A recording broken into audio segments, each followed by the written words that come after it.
Ma'asyiral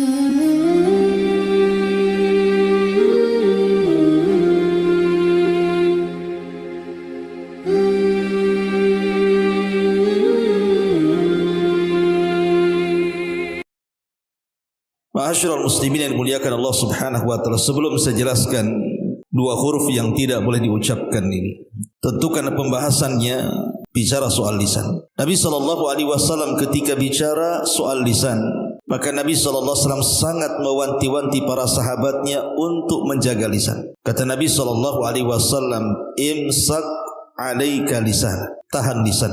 Makanya dalam hadis Muadz bin Jabal radhiyallahu an, Rasul mengatakan, saqilatka ummuka ya Muadz, wa hal yakubbun nas fi nari jahannam illa hasaidu alsinatihim. Celaka engkau wahai Muadz, bukankah kebanyakan manusia masuk neraka itu diakibatkan karena lisan-lisan mereka? Karena dari ujung kepala sampai kaki yang paling banyak berbuat dosa itu lisan. Makanya Nabi sallallahu alaihi wasallam ketika sedang bicara dengan Ummul Mukminin Aisyah radhiyallahu anha, Aisyah mengucapkan satu kalimat yang membuat Nabi SAW murka. Apa itu?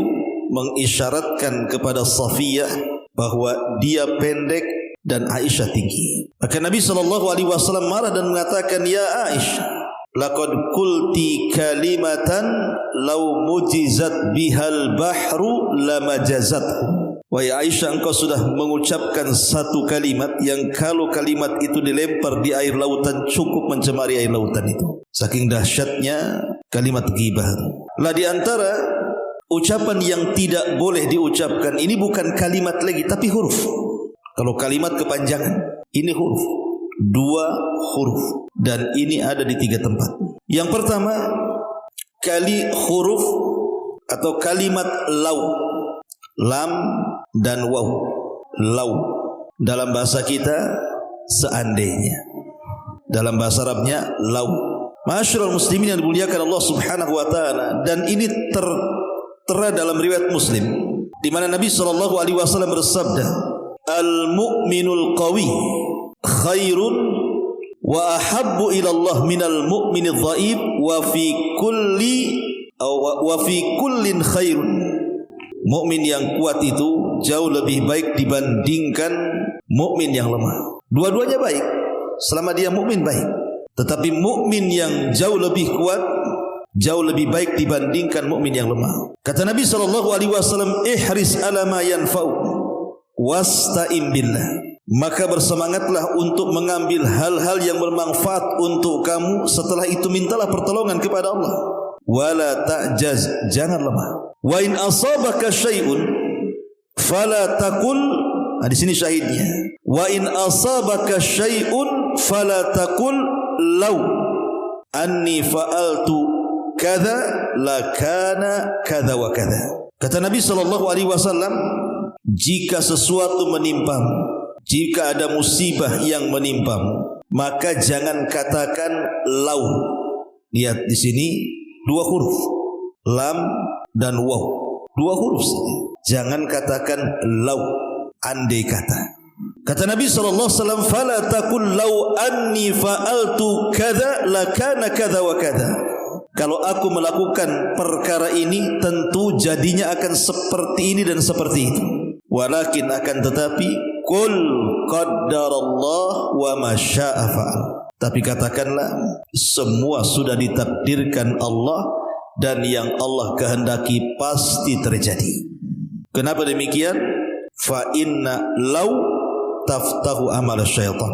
Karena kalimat law seandainya itu bisa membuka amalan setan. Ma'asyiral muslimin yang dimuliakan Allah Subhanahu wa taala, sering di masyarakat dua huruf ini terucap. Padahal dua huruf ini jangan sampai diucapkan seorang muslim, terutama kalau seandainya berkaitan dengan kematian, kemalangan, kebangkrutan, sakit parah dan begitu seterusnya. Biasanya kalimat ini muncul. Umpamanya, kalau saya tidak pergi, tentu tidak mungkin celaka. Kalau saya tidak menanam modal, tentu tidak bangkrut. Kalau seandainya saya tidak bawa dia ke rumah sakit, tentu dia tidak akan mati. Kalau seandainya saya tidak pergi lewat sini, tentu tidak akan jatuh. Kalau seandainya bukan karena dia, tentu begini dan begitu. Kalau bukan karena anjing tetangga, habislah rumah saya. Macam-macam kalimat ini sering terulang di masyarakat ini. Padahal ma'asyiral muslimin yang dimuliakan Allah Subhanahu wa taala, ini bukan kalimat biasa, ini kalimat setan. Ingat kalimat lau seandainya itu bukan kalimat biasa, tapi ini kalimat syaitan. Makanya Rasulullah mengatakan apa? Fa inna lau taftahu amal syaitan. Karena kalimat lau seandainya itu membuka amalan setan. Jadi kalau seandainya kita ditimpa kemalangan ataupun musibah, maka setan akan datang kepada kita supaya mengucapkan lau tadi. Dan kalimat lau sendiri, kalau kita perhatikan ma'asyiral muslimin yang dimuliakan Allah Azza wa Jalla, satu, setan hendak memberikan keraguan-raguan kepada kita tentang takdir. Ini yang pertama. Kalau antum mengucapkan kalimat lau seandainya, hakikatnya setan itu sedang menanamkan kepada hati kita keraguan-raguan kepada takdir Allah. Semua ini di atas takdir, ikhwan. Pamannya antum jalan ke sebelah sini kemudian jatuh, itu sudah takdir Allah. Kalau seandainya kemudian ada saudara kita, kemudian dokter mengatakan mau dioperasi atau tidak, ya sudah dioperasi saja. Kemudian mati, itu sudah takdir Allah. Jangan katakan tuh kan, coba kalau tidak dioperasi dia tidak mati. Kata siapa? Mati juga kalau sudah waktunya kan. Bukan masalah operasi atau tidak kematian itu. Idza jaa ajaluhu la yastakhiruna sa'ata wa la yastaqdimun. Lah kalau sudah waktu ajalnya datang, tidak mungkin maju, tidak mungkin mundur lah. Itu sudah takdir Allah Azza wa Jalla. Antum nanam modal bangkrut, takdir Allah. Jangan disalahkan, seandainya saya tidak nanam modal tidak bangkrut. Kata siapa? Bangkrut itu tidak mesti karena nanam modal, bisa saja karena hilang, dicuri, terbakar, kena musibah dan begitu seterusnya. Maka ini yang pertama, hati-hati kalimat lam waw ini, karena setan hendak menanamkan keraguan kepada takdir kita. Yang kedua, setan hendak menanamkan kesedihan kepada kita. Karena kalimat lau ini membawa kesedihan nantinya kan. Seandainya saya tidak ke sana, tentu tidak seperti ini, sedih hatinya. Dan setan ini sengaja menanamkan kesedihan kepada kita supaya ditimbulkan penyesalan yang ujung-ujungnya nanti nolak takdir juga. Kemudian juga menanamkan penyesalan yang ketiga. Jadi menanamkan keraguan kepada takdir, menanamkan kesedihan, menanamkan penyesalan, bahkan juga menanamkan kemarahan. Kalau bukan karena dia, tentu saya enggak seperti ini. Marah dia kan begitu. Atau yang lebih parah, kalau itu konteksnya kematian, biasanya sampai menimbulkan niyah, meraung-raung, memukul-mukul, mengguling-guling kan begitu. Dan intinya ini semua adalah permainan syaitan dan was-was syaitan. Itu intinya. Kalimat lau ini adalah permainan syaitan dan was-was syaitan. Dan ini kalimat syaitan, jangan pernah diucap. Kalimat lam dan waw, bahasa kitanya seandainya, bila mana, andai kata, ya, itu sering terucap di masyarakat. Ma'asyiral muslimin yang dimuliakan Allah Azza wa Jalla. Lalu apa sebagai pengganti lau? Maka Nabi SAW kasih solusi dengan kata-katanya, walakin kul qaddarallah wa ma syaa fa'al. Tapi katakanlah, qaddarallah, semua sudah takdir Allah. Kalau Allah berkehendak pasti terjadi. Kalau ada kematian, semua sudah takdir. Kalau ada kemalangan, semua sudah takdir. Kalau ada kebangkrutan, semua sudah takdir. Kalau ada kesakitan, semua sudah takdir. Kalau ada musibah, semua sudah takdir. Semua sudah takdir. Selesai. Kita sandarkan semua urusan kepada takdir Allah Subhanahu wa taala. Karena menolak takdir ini bahaya, mempengaruhi keimanan kita. Karena di antara rukun iman itu antu'mina bil qadari khairihi wa syarri. Anda beriman dengan takdir, bukan yang baik saja, yang buruk pun harus diimani. Karena kalau orang hanya beriman kepada yang baik saja, semua menerimalah takdir baik itu. Siapa yang tidak menerima takdir baik? Antum dapat uang, dapat rumah, dapat kendaraan, sehat badan, semua nerima. Terkadang keimanan kepada takdir itu diuji ketika takdir Allah itu tidak baik kepada kita. Disitulah kita diuji keimanan kepada takdir itu. Beriman atau tidak? Lah salah satunya kalimat lam dan waw ini jangan pernah diucap, karena ini hakikatnya Anda sedang ditanamkan keraguan-raguan kepada takdir Allah. Ini yang pertama. Yang kedua, kalimat yang dua huruf yang tidak boleh diucapkan adalah kalimat alif dan fa. Kalimat uf, alif, fa. Kalau tadi lam, waw. Nah, sekarang alif, fa, uf. Dan itu disebutkan di dalam surah Al-Isra ayat 23. Allah Subhanahu wa taala berfirman, "Wa qadha rabbuka alla ta'budu illa iyyah wa bil walidaini ihsana.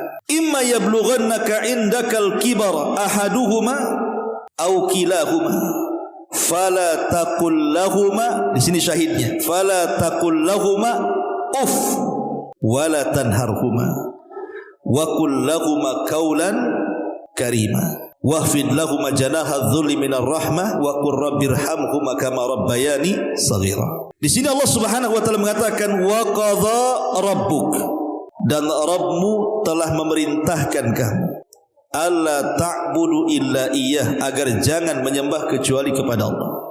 Wabil walidaini ihsana, dan berbuat baik kepada kedua orang tua.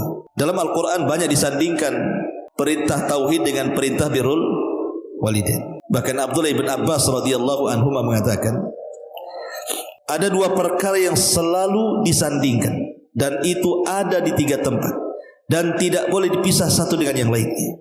Kalau dipisah satu dengan yang lainnya, maka kita belum sempurna melaksanakannya. Pertama, atiullaha wa atiur rasul. Taati Allah, taati Rasul. Kalau orang hanya mentaati Allah dan tidak mentaati Rasul, belum taat kepada Allah. Kalau orang hanya mentaati Rasul tapi tidak taat kepada Allah, belum mentaati Allah. Harus dua-duanya. Yang kedua, aqimus shalah wa atuz zakah. Laksanakan salat, tunaikan zakat. Kalau orang hanya salat tapi bakhil tidak mengeluarkan zakat, maka salatnya bermasalah. Kalau orang hanya zakat saja tapi meninggalkan salat, lebih bermasalah lagi. Maka dua-duanya lakukan. Dan yang ketiga ayat ini. Ayat ini yang semakna dengan surah Luqman, anishkurli wali walidayka ilayyal masir. Bersyukurlah akan nikmatku dan nikmat kedua orang tua. Kalau hanya bersyukur kepada nikmat Allah tapi belum bersyukur kepada orang tua, belum dikatakan syukur kepada Allah. Kalau hanya bersyukur kepada orang tua tapi tidak bersyukur kepada Allah, belum juga dikatakan syukur. Harus dua-duanya. Makanya dua kalimat ini selalu disandarkan dalam Quran. Seperti ayat ini, wa qadha rabbuka alla ta'budu illa iyyah wa bil walidaini ihsana. Dan Rabbmu telah memerintahkan jangan sampai menyembah kecuali kepada Allah, dan berbuat baiklah kepada kedua orang tua. Imma yablughanna indakal kibar. Terutama kalau seandainya orang tua itu sudah menginjak tua, maka Allah mengatakan salah satu dari keduanya atau dua-duanya. Kenapa kemudian Al-Quran mengisyaratkan apalagi kalau sudah tua kedua orang tua atau salah satu dari kedua orang tua kita itu? Karena biasanya orang kalau semakin tua itu akan kembali seperti anak kecil. Makanya Allah mengatakan la tarkabunna tabaqan an tabaq. Engkau wahai manusia akan melalui tahapan demi tahapan. Ayat ini sebelumnya bicara tentang wal qamari idza tasaq, demi bulan apabila terang. Kemudian Allah mengatakan la tarkabunna tabaqan an tabaq. Kita lihat bulan. Bulan di tanggal 1 kecil, kemudian membesar tanggal 2, tanggal 3 sampai puncaknya di tanggal 15. Kemudian mengecil sampai di tanggal 29. Bahkan tidak kelihatan. Begitulah perjalanan manusia. Mulai dari kecil, kemudian remaja, dewasa, kemudian kuat, kemudian mulai lagi melemah, dan begitu seterusnya. Dan semua pasti akan melewatinya. Makanya Allah ingatkan nih, apabila punya orang tua yang sudah tua, ingat mereka seperti anak-anak, harus ekstra sabar. Makanya sering saya katakan ikhwan, kalau antum disuruh merawat 2 orang, sama-sama tidak berakal ya. Satu anak kecil, satu orang tua. Satu orang tua pikun, kan gak berakal juga tuh ya. Satu anak kecil, masih enak mana? Sama-sama tak berakal. Masih anak-anak kecil kita ngerawat, masih ada lucu-lucunya lah, ada ketawa-ketawanya. Merawat orang tua mana ada lucu-lucunya? Nggak ada. Antum kena hantam aja orang tua gitu kan, nggak ada ceritanya ya. Tapi memang harus dirawat. Datang seseorang kepada Umar bin Khattab radhiyallahu anhu, ya Amirul Mukminin, aku sudah melakukan kepada orang tuaku sebagaimana orang tuaku telah melakukan kepada aku sejak kecil. Kalau aku di waktu kecil disuapi, sekarang ku suapi dia. Kalau aku di waktu kecil diminumi, aku sekarang yang memberikan minum kepadanya. Kalau aku di waktu kecil menceboki, aku sekarang ku ceboki dia. Kalau aku dulu waktu kecil memakaikan baju, sekarang kupakaikan baju kepada dia. Apa yang dia lakukan kepada aku, sekarang kulakukan kepadanya. Apakah sudah sebanding? Kata Umar, tidak. Belum ada apa-apanya, kata Umar. Walaupun kau melakukan hal yang sama. Kenapa? Maka Umar mengatakan, karena ketika orang tuamu merawat kamu, kemudian kau sakit, maka orang tuamu mengharapkan kehidupanmu. Tapi ketika engkau merawat orang tuamu, kemudian orang tuamu sakit, pasti kau mengharapkan kematiannya. Itulah bedanya. Ya. Kalau orang tua merawat anak, diharapkan kehidupannya, jangan sampailah anak ini mati. Makanya kalau ada orang tua meninggal anaknya yang masih kecil, sedihnya luar biasa. Tapi kalau anak kemudian melihat orang tuanya sakit kemudian meninggal, paling tinggi ngomong, sudah waktunya, sudah tua. Terus sedih-sedihnya sehari aja, besoknya cari berangkas, sertifikat rumah. Subhanallah. Ma'asyiral muslimin yang dimuliakan Allah Azza wa Jalla. Kemudian Allah mengatakan, kalau seandainya orang tua kita sudah tua atau salah satu dari keduanya sudah tua, fala taqul lahuma uff. Nah, di sini syahidnya. Jangan katakan huruf alif dan fa. Uff. Ya, bahasa kitanya bahasa Arabnya uff. Enggak boleh. Ya, kita mengeluarkan kalimat uff, kalimat nanti saja. Akan sering kita kan, ahnya saja belum kalimat nanti sajanya itu sudah masalah. Tolong antar ibu, nanti saja. Ahnya itu yang masalah tuh, bukan kalimat nanti sajanya tuh. Itu dua huruf tuh. Kan juga sama bahasa Arabnya Kalau bahasa Indonesianya berapa? Juga lah dua huruf lah kan itu. Dengan ha. Kemudian Allah mengatakan wala tanharhuma wa qul lahuma qaulan karima. Apalagi mengatakan saja tidak boleh, apalagi sampai membentaknya. Tapi katakan keduanya kalimat yang lembut. Kata Hasan al-Basri, Husain ibn Ali radhiyallahu anhu. Husain putra Ali radhiyallahu anhu mengatakan, ketika memberikan catatan kepada ayat ini, "Lau alimallahu syai'an minal uquqi adna minal la harramahu." Apa kata Husain ibn Ali? Kalau Allah tahu ada kalimat yang lebih pendek dari kata-kata yang di dalamnya isinya mendurhakai orang tua, pasti Allah sudah haramkan. Jadi kalau ada kalimat yang lebih pendek dari kalimat dua huruf ini dan isinya mendurhakai orang tua, pasti Allah sudah haramkan. Tapi enggak ada, ini paling pendek ini. Ya. Makanya jangan biasakan mengucap kalimat tuh. Nanti saja. Nantilah. Ini bahaya kalimat ini. Karena ini bagian daripada ukuk. Ukuk itu durhaka kepada orang tua. Bayangkan, aja bisa dijadikan ukuk tuh. Dan Nabi SAW mengatakan, maukah ku habarkan kepada kalian dosa yang paling besar? Maka sahabat mengatakan, tentu wahai Rasul. Kata Rasul, al-isyraku billah, melakukan kesyirikan kepada Allah, wa uququl walidain, dan durhaka kepada orang tua. Salah satu bentuk durhaka dengan ucapan adalah dengan mengeluarkan dua huruf alif dan fa. Bahasa kitanya maka hati-hati. Dan pembahasan hukukul walidain tentu panjang. Karena Abdullah bin Abbas radhiyallahu anhu pernah ditanya, wahai Ibnu Abbas, apa yang dimaksud dengan birrul walidain? Berbuat baik kepada orang tua. Kata Abdullah bin Abbas, ini pembahasan panjang, tidak bisa saya jelaskan. Kemudian orang ini mengatakan, oke, kalau begitu apa yang dimaksud dengan hukukul walidain? Durhaka kepada orang tua. Maka Abdullah bin Abbas langsung berdiri dan mencontohkan dengan mengebutkan pakaiannya. Kata Abdullah bin Abbas, kalau seandainya di pakaian ini ada debu, kemudian ku kebutkan, debunya melayang ke muka orang tua, maka itulah hukukul walidain. Bayangkan, hanya itu saja. Makanya hati-hati kalau orang tua ada di ruang tengah, kita lagi nyapu, gitu kan? Izin dulu, kita tidak tahu ada debu banyak kan itu. Nah orang tua kita, ini enggak sengaja sapunya ke orang tua. Subhanallah, durhaka. Ya. Ma'asyiral muslimin yang dimuliakan Allah Azza wa Jalla, ini yang kedua, ini pembahasannya panjang. Lalu apa pengganti kalau begitu? Di sini Allah kasih solusi. Jangan katakan kalimat tetapi waqul lahuma qaulan karima. Sebagai pengganti katakan kepada kedua orang tuamu perkataan yang lembut, yang santun. Pokoknya jangan ucapkan kalimat nanti, itu yang bahaya. Stop kalimat itu. Taib ini yang kedua.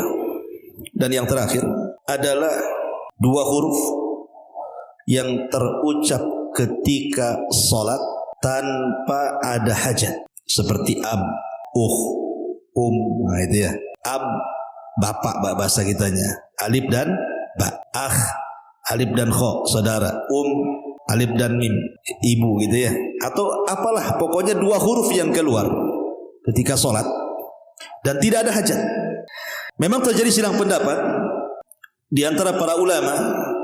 Di antaranya disebutkan oleh hadis Zaid bin Arqam radhiyallahu an. Dia mengatakan kunna natakallam fi salati. Kata Zaid bin Arqam, dulu kami ketika belum ada larangan bicara dalam salat, biasa kami bicara dalam salat. Jadi salat sambil ngobrol biasa. Itu permulaan salat. Allahu akbar. Gimana? Biasalah itu. Kita habis salat kemana? Itu awal salat. Awal diwajibkan salat, kata siapa? Kata Zaid bin Arqam ini. Kunna natakallam fi salat. Kami biasa bicara dengan salat. Yukallimur rajul sahibahu wa huwa ila jambihi fi salati. Biasa seseorang ngomong sama kawan sebelah kiri kanannya. Hatta nazalat, sampai turun ayat.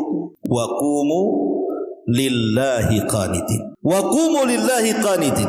Maka berdirilah menghadap Allah qanitin, dengan betul-betul qanit, penuh dengan ketaatan, kehusyuan, ketenangan. Maka setelah ayat ini turun, fa amarna bis-suquti wa nuhina 'anil kalam.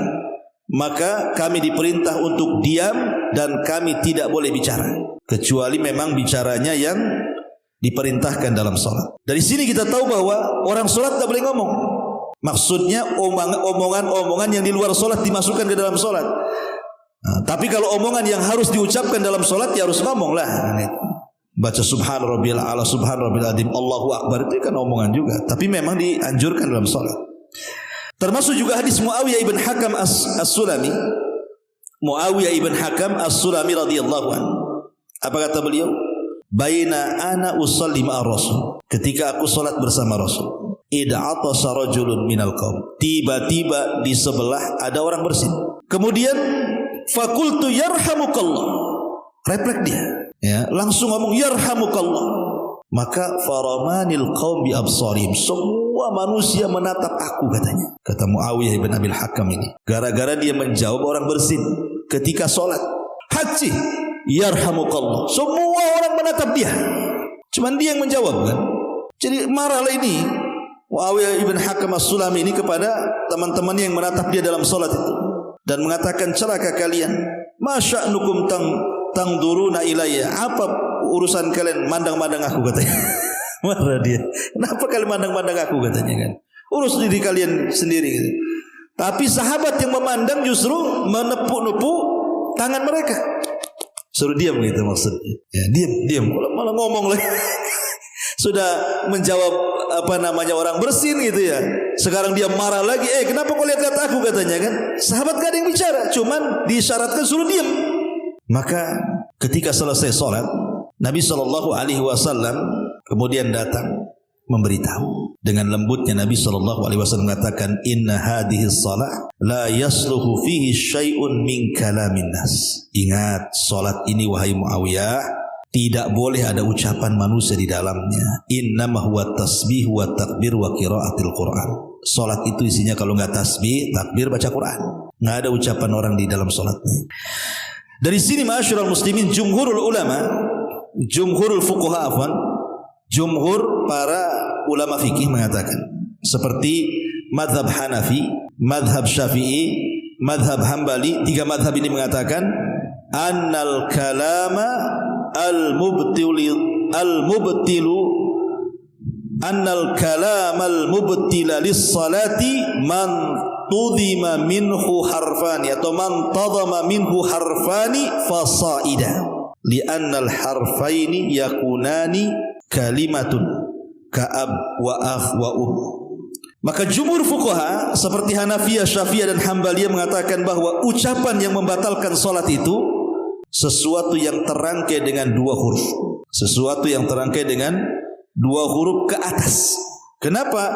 karena dua huruf itu sudah dianggap kalimat. Seperti ab, bapak, ibu, saudara, itu kalimat namanya.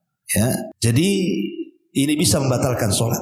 Kecuali kata ulama, kecuali kalau karena ada hajat kebutuhan, seperti umpamanya orang sholat kemudian menangis. Dia mungkin lewat ayat-ayat soal neraka, azab dan begitu seterusnya, akhirnya ketakutan kemudian dia menangis. Kan terkadang menangis dia mengeluarkan lebih daripada beberapa huruf tuh. Maka tidak mengapa. Kenapa? Karena Umar bin Khattab radhiyallahu an pernah menangis sampai tersedak tangisannya. Bahkan Rasul juga sahabat pernah menangis. Bahkan Abu Bakar juga pernah menangis. Ataupun ucapan yang memang karena sebuah darurat. Nah, itu lain ya, karena sebuah darurat yang harus diucapkan gitu ya. Maka kalau yang seperti itu tidak masalah. Tetapi kalau dia menyengajakan mengeluarkan dua huruf dalam mulutnya, dalam lisannya ketika sholat tanpa ada hajat dan kebutuhan, maka jumhurul fuqaha, mayoritas ahli fikih seperti Hanafiyah, Syafi'iyah, Hambaliyah mengatakan bisa membatalkan sholat. Ya, kecuali kalau memang tidak bisa ditahan untuk menguap. Itu kan nggak bisa ditahan kan? Ya nggak bisa gimana? Orang mau nguap kan itu ya. Kadang-kadang kalau saking ngantuknya kan, nah itu kan dua huruf juga kan. Nah, tapi ini kan di luar kemampuan dia kan itu. Ini maksudnya mengeluarkan dengan sengaja dua huruf ini, maka batal sholat. Inilah di antara tiga tempat tidak boleh mengucapkan dua huruf. Yang pertama, lam, waw, lau, bahasa kita seandainya. Yang kedua, alif dan fa, uf, dan itu juga tidak boleh, artinya kemudian mengeluarkan dua huruf di dalam salat. Wallahu a'lam bishawab. Ini saja yang bisa saya sampaikan dari faedah para ulama. Mudah-mudahan ada manfaatnya. Yang sedikit ini subhanaka wa bihamdika asyhadu an la ilaha illa anta astaghfiruka wa atubu ilaik. Allahu ta'ala a'lam. Assalamualaikum warahmatullahi wabarakatuh.